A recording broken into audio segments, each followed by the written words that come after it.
Do you remember the first story that was so spellbinding that it drove you to break the rules and stay up all night?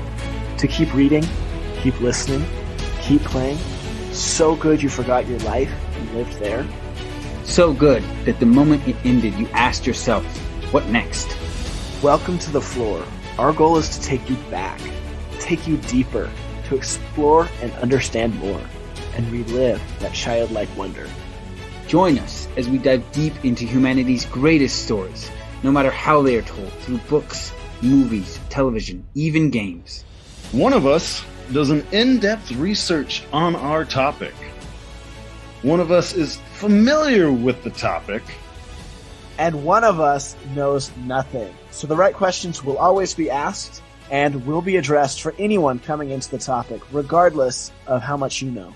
Enjoy another world, another adventure, another spellbinding story.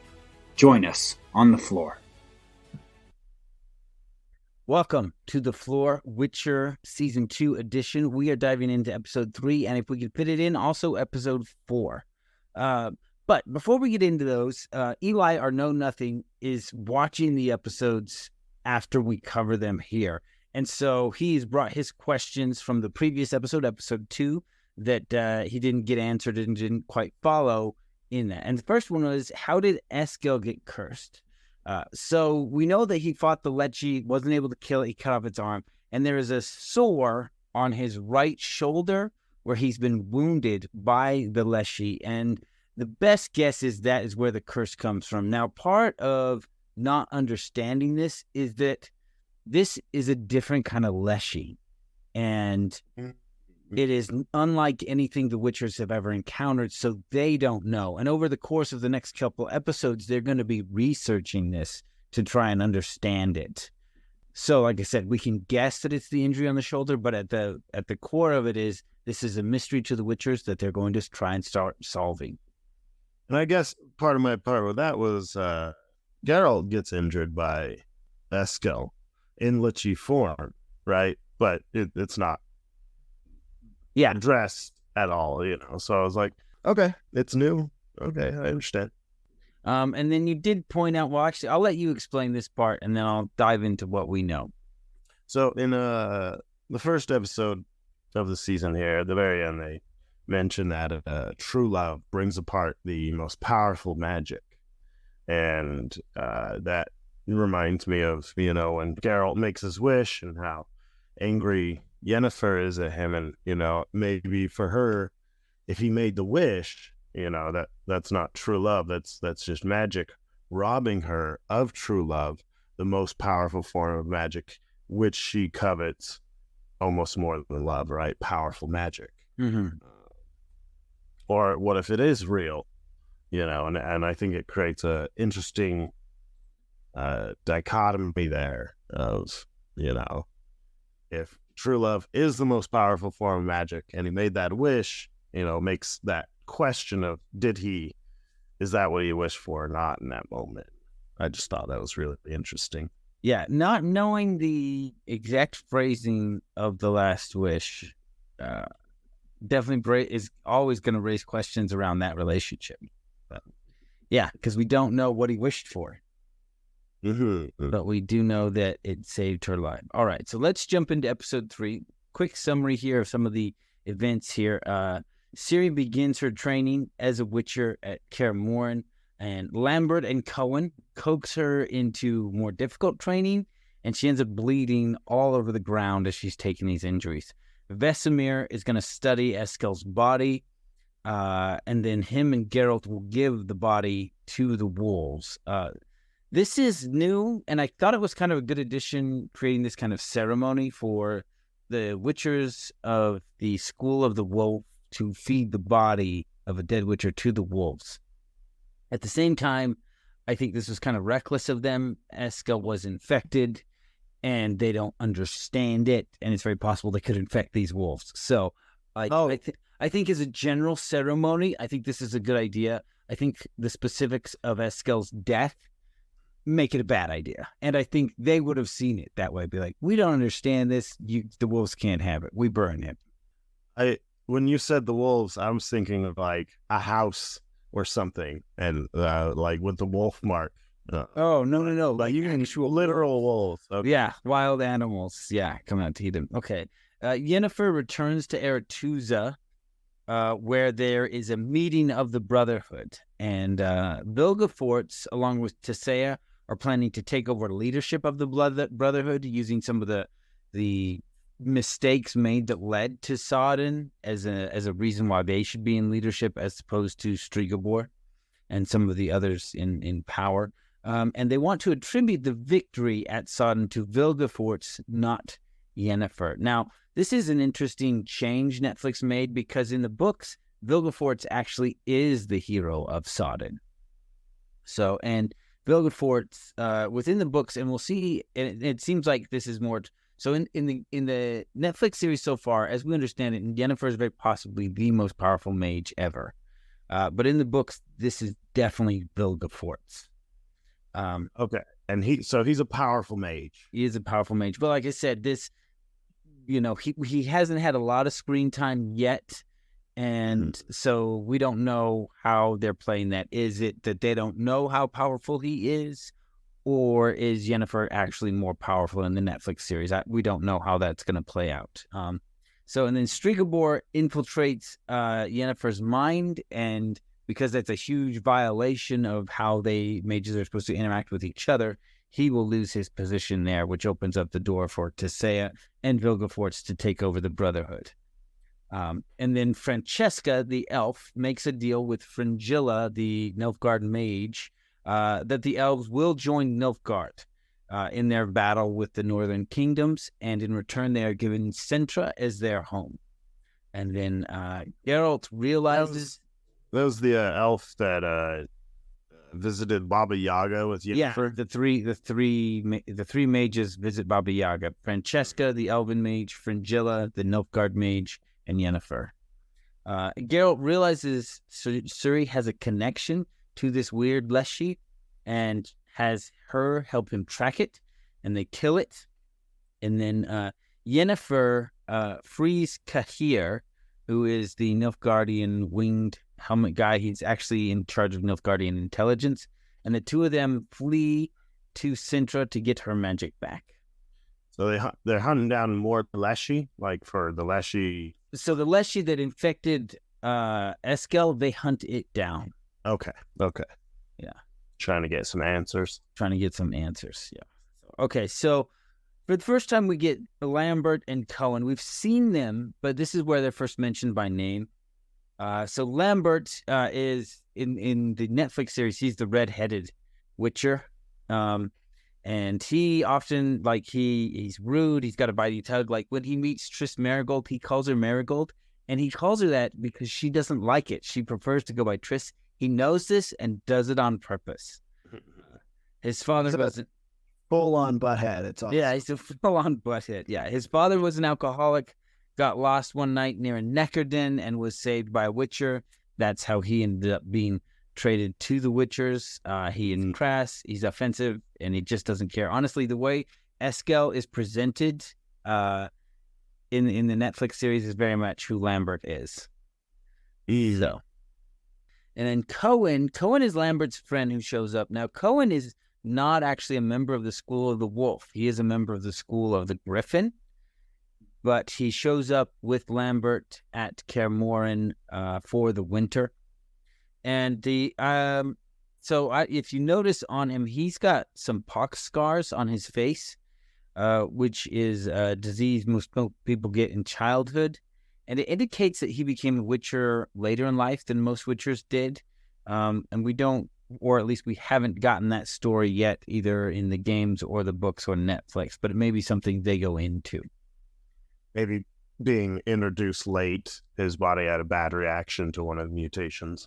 No, more like if he had gotten the mutations at the normal age of the Witchers, he wouldn't have gotten the disease because he'd been immune. But it's more like, it's very possible, but maybe as a teenager, he sought out the Witchers to become one. And he was older, already had the disease and was scarred by it before they took him. But yeah, those scars indicate that something is non-traditional in his Witcher training and upbringing. Gotcha. Okay, so there is a interesting moment here where Vesemir is trying to study Eskel's body, and Geralt really pushes him to leave it be and just put Eskel to rest, which is something that members should disagree on. Everyone recognizes there was something different about this Leshy, that it could infect him. And these are Witchers. They study it. Like, you play the games, it is all about studying your monster. And Geralt is essentially removing one of the pieces they can study, Eskel, for that. And so I think it really doesn't fit the Witcher's nature to study their monsters, to contribute to their tomes, for them to just take his body out before they're done studying it.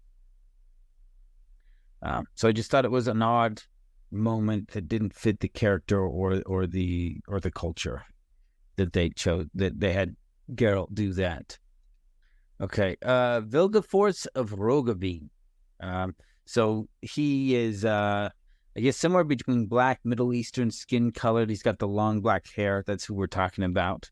As I said, in the books, he is by far the most powerful mage, but he was never traditionally trained. He grew up with druids, and then when he was old enough, he actually left to become a spy, and then when that collapsed, he became a bandit. And it was just on his own during all of this time that he developed his magical gifts. And then at one point, he decided to go to the Brotherhood and see if they would allow him in, and he had enough mastery of his magic that they would allow him into the Brotherhood. And then, as we can see, he's going to eventually rise to the top of that. There's a lot more to Vilgefortz that I can't go into without going into spoilers, so it's kind of just a light touch on kind of his pre-story, but he's integral to the story of The Witcher and a lot of what is going on and what will continue to happen. So even though he's had kind of a minor role, he will become a much bigger character.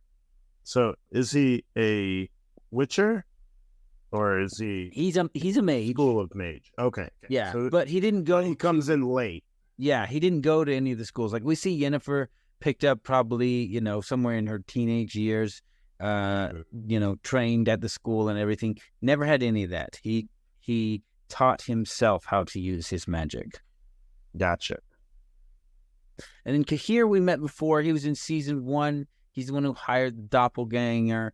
He is the knight with the winged helmet that Ciri has nightmares about. So he is originally from Nilfgaardian royalty. He is the head of Nilfgaardian intelligence. Of course, we do know he is hunting Cirilla. And again, there's a lot more to Cahir, but we won't go into that without spoilers. Although he doesn't consider himself Nilfgaardian.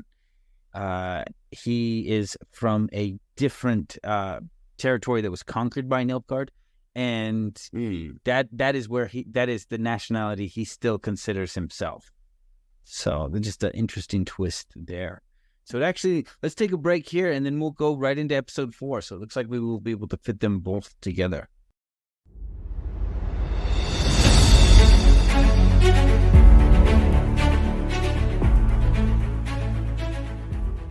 Okay, so we have been mentioning at the end of our episodes recently about the treasure room, how, as Aaron likes to describe it, in the Flore we go deep into things, but in the treasure room we kind of go wide. And we wanted to give people who have never been in the treasure room a little bit of a sample. So going forward, we'll probably be putting in little bits and pieces here. So here is a small clip from the treasure room. We hope you enjoy it and are interested in learning more in there. I was thinking she'd have like the best retort ever if someone was trying to blame her for stuff. She'd just be like, who? Who? Who? I saw you with that person. Who?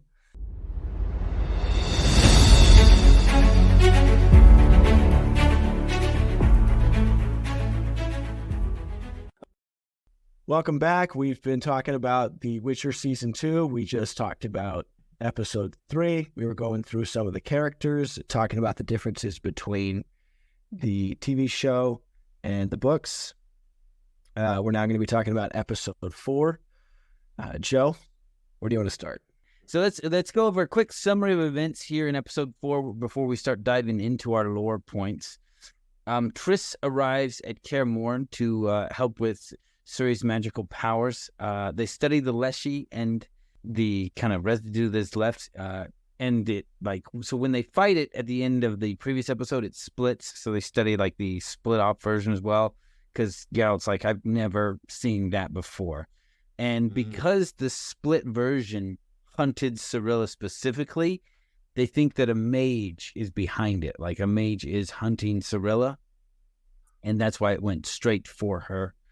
When she touches the residue, it's that black residue that the obelisks are made out of. She has a vision of the wild hunt hunting her. And that is when Geralt is sent off to speak with an expert on the obelisks. Is the wild hunt the winged helmet? No, the wild hunt are a group of spectral people. It's a spectral army that's actually in another dimension. And every once in a while, the, I guess, veil between our dimension and the continent's dimension and theirs thins enough that they will actually swoop in and steal people to serve in their army. I think I saw this in Lord of the Rings. You think you saw that? Yeah, So that left Lord of the Rings to swoop in. They're actually just the Nazgul. We're going to learn a lot more about the Wild Hunt, but in this episode, you will even see a doomsday caller in the middle of a big city, warning that the Wild Hunt has returned. I just made a connection. Isn't there a Witcher game, The Wild Hunt? That's Witcher 3, baby. The Wild Hunt. Okay. I thought that was just hunting monsters in the wild. No. Okay. No. The Wild Hunt. Well, you do that too. So usually the story is, the story start about the Wild Hunt is there would be these great storms with red lightning. And then people would see these clouds that almost looked like marching soldiers. And then people would disappear in these storms, never to be seen again. No body, nothing. And so it's hard to say exactly how we end up with more information that there actually is a spectral army stealing people. Now, initially and maybe I should have mentioned this, that it's in another dimension. But so it does seem like there's this ghost army stealing people to fight and serve in this army. And that is what they know the Wild Hunt to be, this spectral army that steals people to serve. Okay. Do they roam a lot, or are they kind of in a certain area? It moves across the continent, right? Okay. You get these storms. They move around a lot. They move around, yeah. So as for Yennefer, after the elves ally with Nilfgaard, then the northern kingdoms turn on them. And so we see like some elves being like locked up by the northern kingdoms. This is a reaction to, the fact that the elves have joined Nilfgaard, and so the northern kingdoms don't trust them anymore. And Yennefer and Kyir are trying to make their way south. They seek out someone called the Sandpiper to help them escape and discover this is Yaskir or Dandelion. And then they board a ship headed towards Sintra. And then we will briefly meet... Well, who's this Sandpiper? The bard who follows Geralt in season 1. Yaskir. Oh, they call him the Sandpiper now? So that's like his code name for the person who helps him escape to Sintra. Oh, okay. So we're going to briefly meet a character named Dijkstra and Philippel Eihart. So Dijkstra is the spy master for Redania. And we will see that he is not that interested in the welfare of the northern kingdoms, but only in Redania's welfare. So I'm not sure you've brought up, it's a nation, Redania? So it's one of the northern kingdoms, Redania, yeah. Okay. It's ruled over by King Vizimir II. So Dijkstra, like I said, he's the spy master for Redania. He started out as a commoner and began as just a low-level spy in Novagard. And when he discovered that Michael de Nolis, who was the noble put in charge of the intelligence and spy operations in Novigrad, that he had just done a terrible job and that Nilfgaard had all kinds of spies everywhere. and just the terrible state of everything. So he writes a letter to the king and sends it to him. And when the king reads the report and all the details, he's furious. And immediately, Dijkstra is promoted. So he takes over a lot of the spy operations in Novigrad. He rebuilds like the entire spy network and kicks out and imprisons a lot of the Nilfgaardian spies. And he just slowly grows in influence until he is essentially the king's closest advisor.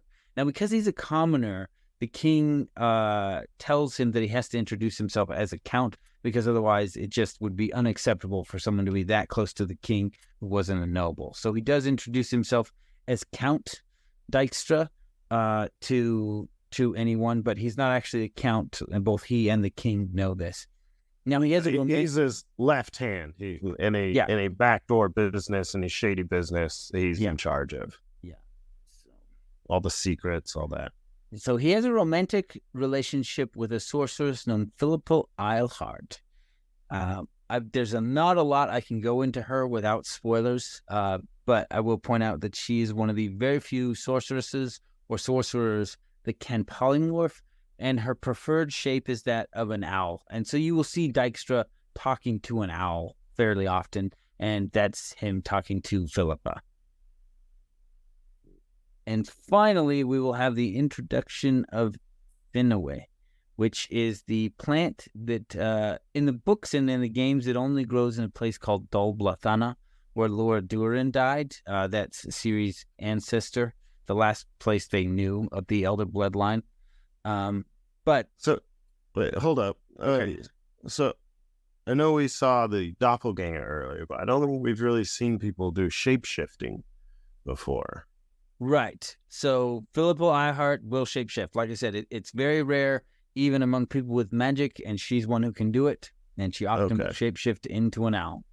But this is kind of like a special gift. Yeah. Not just magic training. Not just magic training. Yeah, it's a special gift beyond that. Okay. So within the Netflix series, instead of all these special flowers only growing at Dol Blathana, the ancient elven fortress, they grow wherever elder blood is spilled. And so the Witchers used to have a stockpile of this, and they would use it to make Witchers, but it was destroyed during the fall of Kaer Morhen. But now that it's growing from Cirilla's blood, they can make more Witchers. Now, like I said, this is a deviation from the books and games where they lost the knowledge to do it. Whereas here they lost access to the plant they needed. So with this, they can once again begin making Witchers. Something I find interesting, because you mentioned that with the flower, but now I'm remembering Baba Yaga is quoting the prophecy, talks about the elven blood spilling, which means for this prophecy, these flowers would be in plenty, and maybe that is more so what what would bring about this prophecy is having an overabundance of these flowers. Not necessarily that the blood needs to spill, but that these flowers would need to grow. Just something I was thinking about when. Yep. But yeah, and so that's it. So next time we'll have Eli come with his questions from episode 3 and 4, and hopefully we'll be able to get episodes 5 and 6 in, and then 7 and 8, and that should catch us up to season 3, which is coming out on the 29th. So, all right. So hopefully we can have all of that ready for you. We're going to try to rush these out, and so that we can just jump right into season 3 with y'all. Yeah.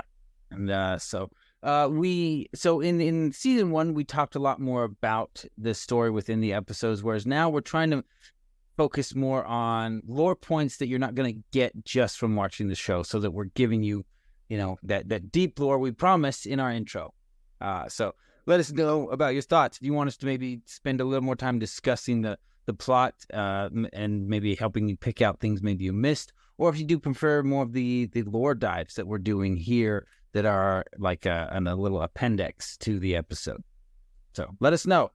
And as always, we hope you were floored. Now, Go, Flore your friends.